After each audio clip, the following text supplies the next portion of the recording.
Welcome, everyone. Today we're talking about a piece of advice that's treated as gospel, an idea drilled into our heads since we were kids by parents, teachers, and every financial guru out there. It sounds simple. Save, scrimp, build a safety net.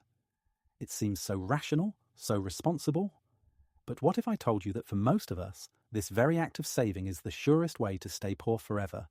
That by blindly following this rule, we are digging our own financial graves? Sounds like heresy, right? Well, think about this. While you're skipping your daily latte to put that $5 into your savings account, your money is quietly melting away, like an ice cube in the Arizona sun.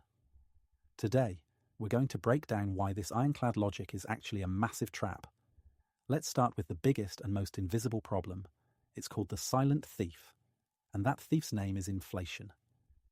Think back to the year 2000. Your aunt, who worked her whole life as a teacher, decides to save for a rainy day.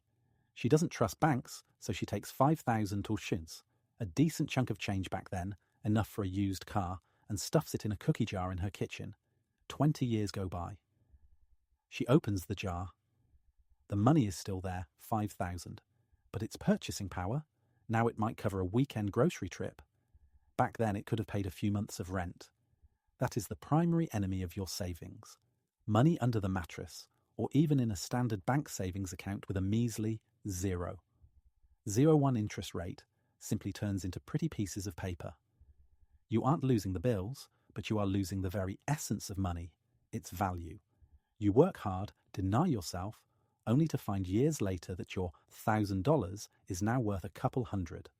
First conclusion: passive saving without growth is a guaranteed way to become poorer over time. But maybe you're thinking, I'm not a fool, I keep my money in a high-yield savings account. Okay, let's talk about that. This leads us to the second huge downside of the save-only strategy. It kills your opportunities. Life isn't just about surviving until retirement, it's about the opportunities that happen right here, right now. Imagine two friends, Alex and Ben. They both get a 10,000 bonus at work. Alex is the classic saver. He puts that money into a CD or a high-yield account at 4% per year and feels secure. His money is safe. Ben does something different. He uses that money to get a certification in data analytics, buys a powerful computer, and spends the next year building a portfolio and freelancing. After 1 year, Alex has 10,400 in his account. And Ben? He's now earning an extra 2,000 a month from freelance clients, and he just landed a new, higher-paying job. What's the difference? Alex invested his money in the bank. Ben invested his money in himself, in his skills, in his ability to earn more. By focusing solely on saving, we often sacrifice investments in the most important asset we have, our own potential. Education, health, that side business that could change everything. By pinching pennies, we miss out on the dollars that could bring us thousands. Second conclusion: excessive frugality limits your growth and makes you miss key breakthrough opportunities. This brings us to the most psychological, the most crucial point. What are we actually saving for? A common answer is, for a rainy day. And herein lies the third fatal flaw. We are programming ourselves for negativity. Our brains are strange organs. They materialize what we focus on.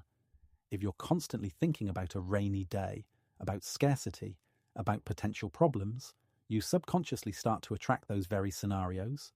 You live in a state of fear and lack. You say no to a spontaneous trip with friends that could create lifelong memories and maybe even lead to valuable connections. You don't buy the online course that could completely shift your mindset. You say no to the small joys that make life worth living, not just existing.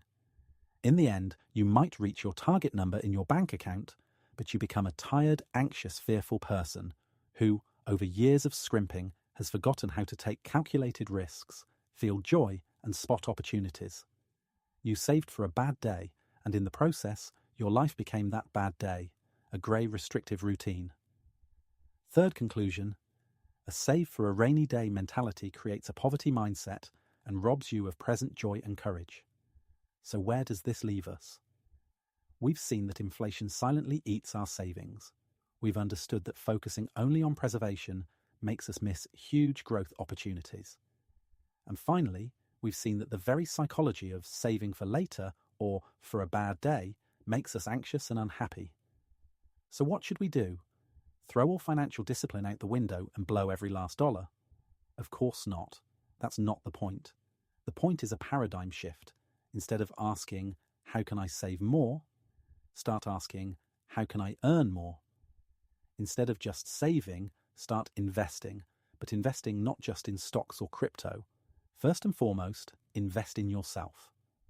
In your knowledge, your skills, your health, your experiences.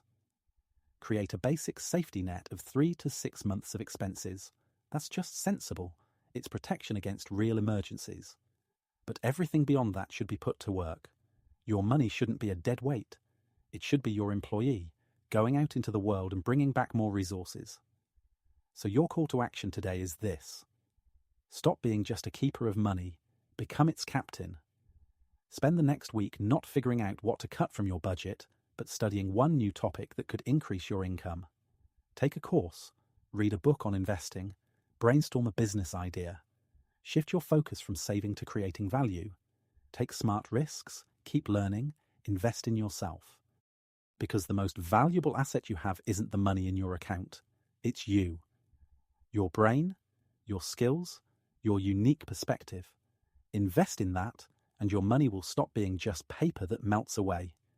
It will become the fuel for a truly rich and interesting life.